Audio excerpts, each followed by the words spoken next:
Guys, तो मैं use car purchase करने के फेवर में इसलिए हूँ क्योंकि यूज़ कार जो होती है वो आपको काफ़ी अफोर्डेबल प्राइस में मिल जाती है। जैसे कि अगर न्यू कार कोई किसी ने परचेस की है तो विद इन 1 ईयर उसकी वैल्यू 25 to 30% डिग्रेड हो जाती है। फिर चाहे वो कार चलाए या ना चलाए, अगर नई कार पार्किंग में भी पड़ी है 1 साल तक तो उसकी वैल्यू 25 to 30% डिग्रेड हो जाएगी।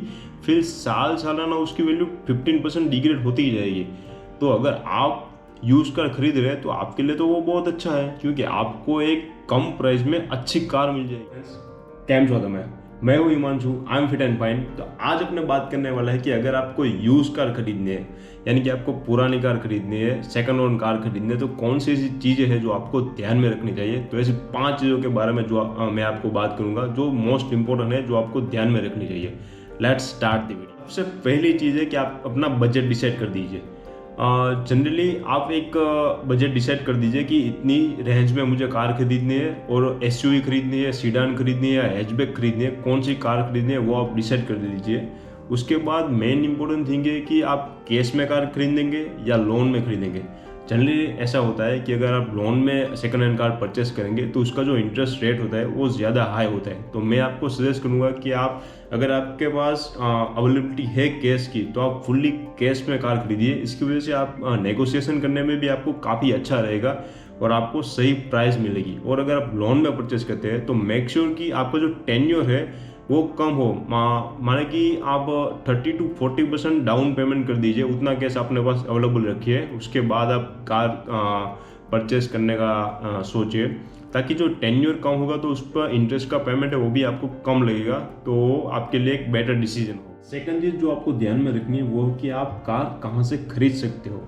तो मोस्टली पहले तो आप कार खरीद सकते हो वो है नॉन पर्सन के पास है, जो आपका रिलेटिव हो सकता है, आपका फ्रेंड हो सकता है, नेबर हो सकता है, जो कि सबसे ट्रस्टेड सोर्स है क्योंकि आप उनको जानते हो कार सिंगल हैंडेड ड्राइव है कि नहीं। वो आप जनरली आपको उस कार के बारे में पता होता है क्योंकि आपका नॉन पर्सन वो चला रहा है।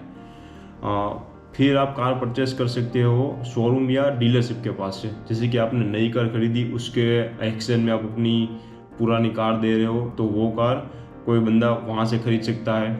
और थर्ड चीज़ है कि प्री सर्टिफाइड डीलरशिप के पास से, जैसे कि कार 24 है, कार देखो है, Mahindra first choice, Maruti true value, ऐसे सर्टिफाइड डीलर है जहाँ से भी आप कार खरीद सकते हो। और उनका भी एक्सपीरियंस काफ़ी अच्छा होता है क्योंकि वो भी कार का 360 इंस्पेक्शन करते हैं, तो वो भी आपके लिए एक अच्छी बात है। लेकिन ट्रस्टेड या नॉन पर्सन से कार खरीदना वो सबसे ज़्यादा ट्रस्ट पड़ती है। थर्ड थिंग जो आपको ध्यान में रखना है वो है कि कार किस स्टेट में रजिस्टर हुई है, मतलब कार का रजिस्ट्रेशन। अगर आपके स्टेट में कार रजिस्टर हुई है तो गुड एंड वैलिड। अगर दूसरे किसी स्टेट्स की रजिस्ट्रेशन कार आप खरीद रहे हो तो उसमें काफ़ी कॉम्प्लिकेशन आती है, जैसे कि आरसी ट्रांसफर करने में काफ़ी कॉम्प्लिकेशन आती है।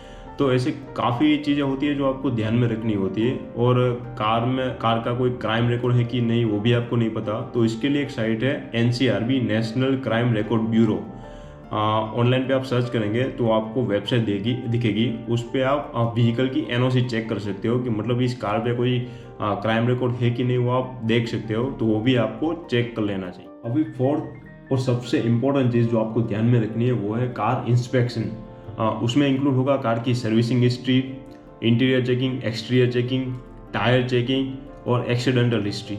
तो सर्विस हिस्ट्री में क्या आएगा कि आप देखिए कि कार रेगुलर ऑथोराइज डीलर के पास सर्विस हुई है कि नहीं है, क्योंकि सर्विसिंग के बाद कार कितने किलोमीटर चली वो सब होता है।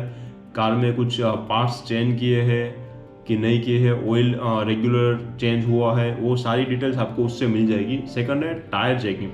तो अगर जो आप जहाँ से कार खरीद रहे हैं वो आपको बोल रहा है कि कार अभी 30,000 किलोमीटर ही चली है और आप देख रहे हैं कि उसका टायर, चारों के 4 टायर नए डले हुए हैं, तो मान लीजिए कि कार 60 या 70,000 किलोमीटर चल चुकी है, क्योंकि 30 या 40,000 में अभी टायर चेंज करने की रिक्वायरमेंट नहीं होती। और जनरली आप कार जब खरीदते हैं तो ऐसी कार खरीदिए जो कि कंपनी ने लॉन्च की हो 3 से 4 साल पहले, ठीक है। तो उसमें वो आपको एक वैल्यू फॉर मनी आपको एक कार मिल जाएगी। फिर है कि इंटीरियर चेकिंग। इंटीरियर में आप प्रॉपर देख ली कि स्विचेस बराबर से काम कर रही है, कार का AC बराबर काम कर रहा है, जो ABC है, एक्सीलरेटर, ब्रेक और क्लच भी उसका प्रॉपरली वर्क कर रहा है, एक्सटीरियर चेकिंग में आप देख लीजिए कि कार में कितने डेंट्स है, स्क्रैचेस कितने हैं, क्योंकि ये सारी चीज़ें ऐसी होती हैं कि जहाँ पे आप नेगोशिएशन कर सकते हो सामने वाले के साथ। मगर बहुत ज़्यादा डेंट है, स्क्रैचेस पड़े हुए हैं, अंदर की पावर विंडो की स्विचें ख़राब है, हेडलाइट या टेल लाइट में कोई लाइट्स बंद हो चुकी है, तो ऐसी चीज़ें आपको नोटिस करनी चाहिए। अगर आपको इससे कोई दिक्कत नहीं है तो आप नेगोशिएट करिए और प्राइस जितनी बन सके उतनी आप कम करवाइए। फिर एक्सीडेंट की हिस्ट्री भी चेक कर लीजिए। ये सारी चीज़ें हैं जो मोस्ट इंपॉर्टेंट है, जो आपको ध्यान में रखनी ही चाहिए। सबसे लास्ट चीज़ जो आपको ध्यान में रखनी है कि अगर आप सेकंड ओनर कार खरीदते हैं तो मेक श्योर कि आप फर्स्ट ओनर के पास से ही कार खरीदें। क्योंकि क्या होता है, जनरली सेकंड ओनर कार उसका सेकंड ओनर भी होता है, थर्ड ओनर कार भी होती है, तो उसमें अगर 3 लोग अलग अलग लोगों ने कार वो ड्राइव की है तो उसकी जो कंडीशन होती है वो उतनी वेल मेंटेन नहीं होती है। अगर एक ही बंदा 3 साल 4 साल तक कार चलाता है वो काफ़ी वेल मेंटेन कार होती है। तो मेक श्योर कि अगर फर्स्ट पर्सन ओन कार है तो आप वही कार खरीदिए।